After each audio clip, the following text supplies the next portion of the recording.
Look at our traditional leaders and the slave trade. We blame the whites for the slave trade we went through. We blame the whites that they offended us. They took us as slaves. But let's wait for a minute. Who sold the black man to the whites? Who sold the black man to the whites? Our own traditional leaders. The enemy is not outside. The enemy is within. If we are asking the Europeans to pacify us and also to apologize to us, our traditional leaders must be the first to apologize on behalf of their ancestors for the evil they have done against their fellow blacks. Look at our attitude towards the environment and the destruction of our water bodies. All our river bodies have turned into dark brown. And you know what they said? In the next 20 years, if we don't stop this illegal mining, Ghana, we will import water to drink. Yet we don't care. And Chinese, they will come from their country into our forest, destroy our forest, destroy our land, and illegally mine and damage our water. How can they come if the traditional leaders didn't give them permission to do that? And in one instance, while they were there, our military went there to protect them. Our own military that is supposed to protect us, rather protected the foreigners to destroy our water and destroy our forest. The enemy is not outside, the enemy is within. If you look at our own systems and structures in our country, we don't have a better system to improve the lives of people. Pastor, I was surprised when I read in China, they had a 10-year vision, and they said from 2011, their vision was that in 10 years from 2011, and 10 years from 2011 will be what year? This year, 2021, that they will raise over 20% of the people to become multi-millionaires. Now in 2021, they have 1.8 million Chinese who are multi-millionaires in China, and they are between the age of 40 to 50 years. Multi-millionaires. The government intentionally decided that they will make sure they will have 20% of the population multi-millionaires. They also agreed that they will make sure that they will lift up the poorest of the poor, and they lifted 100 million people from begging to live a better life. But in this country, in our country, we fight our own businessmen. Our government will fight our business people.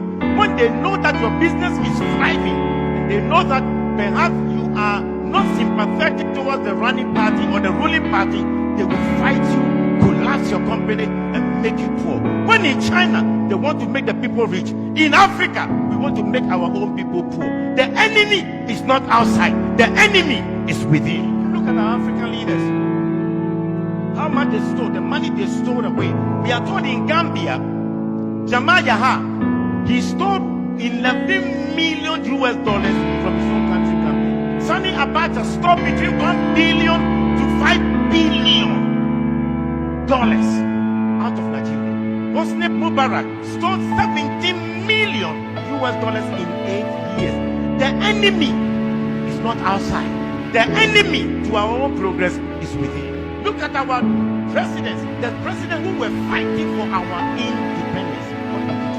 In Togo, the man who fought for the independence of Togo called Sylvanus Olympio. When Togo got independence, he decided that they would not use the French franc, the French CFA. They decided they will have their own Togo currency. And you know what? They used Iyadema to kill him and to get rid of him. When Olympians wanted to make Togo great, the enemy within, the Judas within, killed him. In Burkina Faso, the man who gave them independence, Maurice Yamego, was eliminated by his own people. When Thomas Sankara came, his own body group killed him and got rid of him. The enemy is not outside. The enemy is within. You look at our own country. Kwame Nkrumah started a new vision to develop Ghana, and who undermined him from within? They threw him out by Kutuka. Today we celebrate Kwame Nkrumah, but the own Judas will damage him. I pray that the man who organized that coup to betray Kwame Nkrumah, and for us to name our airport after him, Kotoka International Airport, I think we should start a national conversation to change the name of the Kotoka International Airport, because as long as that name is, we have endorsed coup, we have endorsed enemies that will fight the progress of our nation. We must change the name of Kotoka International Airport to Kwame Nkrumah International Airport.